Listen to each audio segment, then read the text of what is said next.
104 to 106. Cork's Red FM. I think they sat down last year at the end of the season and they highlighted these points, and then they worked on them over the summer. And also the introduction of Paul McCarthy as a full-time scrummaging coach, I think, will pay dividends throughout the year. And like Paul has been involved with Munster and Ireland and has given his all for both. And I think it's very, very important that he knows the players, he knows the system, right up from the schools level, and it'll be a huge asset to Tony McGahan. Yeah, now in general, Dave, what kind of shape do you think Munster are heading into this season in? Because they've brought in Johnny Murphy and Sam Tuipupu into the back line. Vian Dupria is back as well, and Borlassi will be in as well in a couple of months' time. Looking at the current Munster squad, what would you be expecting from this season? It's going to be hard to judge, Paul, really, I'd say, until we get maybe 3 or 4 games into it. I mean, like what they'll be ultimately judged on really is the Heineken Cup. Like the Magners League, fine if they do well at it. It's really the second string competition, but it's the Heineken Cup is what they'll be judged on. What we can expect is, I think we can expect a huge improvement from last year. Like whilst we got to 2 semi-finals and didn't get past them, I think it was the manner in which we went out and our inconsistency throughout the year really was the big problem.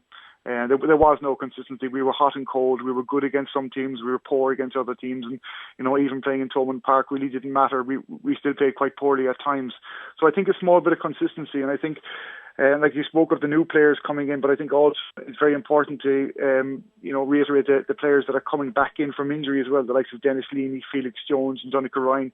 I think in particularly Dennis Leamy will be a huge player for us this year. He typifies what Munster rugby really is all about. He plays on the line. He's hard nosed, and he mixes it really, and that's really what was missing last year as well to a certain degree. Yeah, now Dave, do you think there's pressure on Tony McGahan this season? Because he signed a new contract not too long ago, but Munster fans, they'll be expecting silverware, I suppose, after finishing last season empty-handed. They will. I mean, like Munster are probably one of the, if not the biggest club teams now in the world, and coaching at that level brings its own pressures. And Tony McGahan would have learned a huge amount last year. I mean, like they say you learn more by your failures than you do from your success, and I think he would have taken that on board last year. And I think a sign of that really is the new additions to the coaching team this year. We mentioned Paul McCarthy already, but Mick Galway has also been brought in as a mentor. And that to me really would be a sign that maybe Tony McGahan, whilst he is a fantastic coach, maybe his man management skills, weren't up to speed, and bringing Galway in that aspect and in that capacity, I think is hugely important. As Galway has been there, he has the respect of the players. He like McCarthy, he knows the way Munster rugby runs, and Galway is a great speaker and a great motivator, and he's there really to after the young players, but also to the older players. They go through tough patches as well, and they go through low times, and Galway will be that kind of father figure, that little shoulder to cry on, and I think he's hugely important to the setup, and I think it's a great addition. Yeah, I know a lot of talk as well, Dave, about the age profile of the squad at the moment. Yeah. Plenty of guys in there with a bit of mileage on the clock, but at the same time, they're guys who still have a lot to offer at the highest level. Now, Tony McGahan has often been accused of not giving the younger guys a chance as well. Do you think that's a fair criticism? Yeah, I do. I firmly believe in that now. I would have mentioned it a few times last year, but I think in that's something that Tony probably would have learnt over the summer, that he really has to introduce the youth now. And we played 2 pre-season games against 2 very, very strong teams in England who would be thereabouts come Heineken Cup time. Leicester and Gloucester, who they would be kind of traditionally like Munster as well in England. They'd be hard-edged team, and we did extremely well, like just losing to Leicester and beating Gloucester on Friday night, with a very, very young squad of players. And I think that's a sign, and I think a lot of people say, look, they're probably too young, they need another year or two. Like, if they're good enough, you're old enough, and that's it. And you're thrown in. You either sink or swim at this level. This is professional rugby now, and there's no, there is no conscience in it. Like there's massive money being involved. Like Toyota have just announced their sponsorship deal again for the next 3 years. And like as I say, it's ruthless now. It's a business, and you're either good enough or you're not. And like these young players, like Ian Nagle, Scott Geesey, Simon Zebo, Felix Jones, Danny Barnes, and Peter O'Malley, like they're all capable of mixing it now at this level. And I think Tony really has to realise that and throw them in. Yeah, and the opportunities should be there this season, I think, because this season more than any other, Dave, you're going to need a strong squad, because the IRFU are obviously going to be overlooking things with a World Cup just 12 months away. Absolutely, yeah. I mean, and we've also had two two additional teams in the Magners League as well, which is 4 more games. But you're correct, Paul. I mean, like the World Cup will take precedent over everything else this year, and if Declan Kidney wants a player rested, he will be rested, and that's it. And that's probably the way it should be as well. Like, whilst it's hard on the provinces and the coaches involved, like Ireland really has to come first, and especially in a World Cup year. Yeah, I know you mentioned the Heineken Cup earlier on, Dave, and looking specifically at this season, Munster's record obviously has been excellent in recent years, but it's a very, very tough pool this season. Toulon, London Irish and the Ospreys. You've got 4 top quality teams in there, only 1 or 2 of them can go through, so whoever emerges from that is going to have to earn it. Yeah, I mean, you said it there. As far as I can remember back, it's probably the toughest group we've ever been drawn against. Like, normally we get an Italian team where we can, kind of pencil in 2 wins straight away, but they're not there this year. And like London Irish, who proved last year against Leinster, are extremely strong. You have Toulon, who have a budget of 20.8 million, and you have Ospreys, who are just getting stronger and stronger, like winning the Magners League last year and doing extremely well in the Heineken Cup as well. So it's going to be very hard. And I mean, like Munster have never failed to get out of their pool for the last 10 years. They were away to London Irish and at home to Toulon in the first 2 games.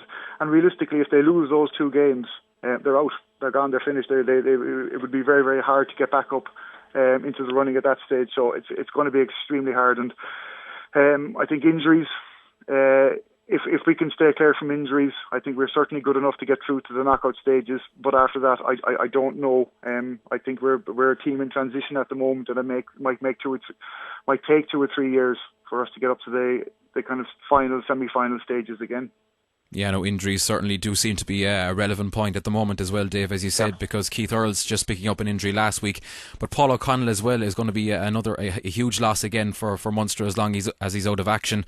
Any team, I suppose, would struggle to replace a player of his calibre. But would you be confident, Dave, that Munster can still be successful without O'Connell in the team? Because it looks like he's going to miss at least half the season.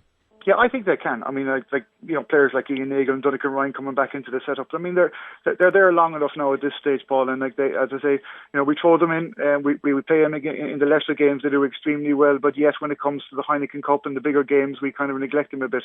Well, like this year, and also we mustn't forget Mick O'Driscoll, who has done extremely well. Kind of deputising for Paul whilst he's been out injury. So, whilst Paul is a huge inspirational leader and a talisman for the team. I think the younger players can step up to the plate. I mean, like all these guys are in professional rugby for the last 5-6 years. They know what it takes. Like physically, they're developed. They're developed enough to mix it at that level. And as I say, Paul O'Connell hopefully should be back after Christmas. But again, like there's no guarantee unless his injury really has been a kind of a mystery and a bit of an enigma. And the rumours that have been going around about it have been, phenomenal. And also you mentioned Keith Earls, who rolled his ankle last week. Fortunately, it's not a break, but the full extent of the injury won't be known maybe for the next 3 or 4 days.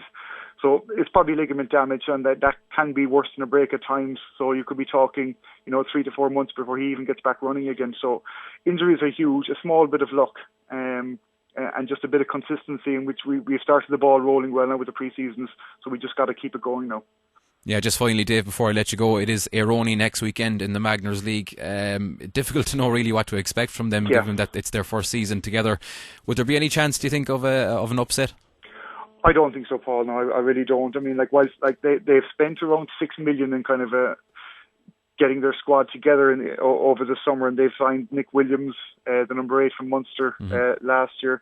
They've got some very, very good players, but just recently they played, on last Saturday night, they played against Northampton and lost 38 points to 5. Yeah. So I think that's a sign of where they are, and doing a bit of reading on them there, they're looking to finish 7th or 8th.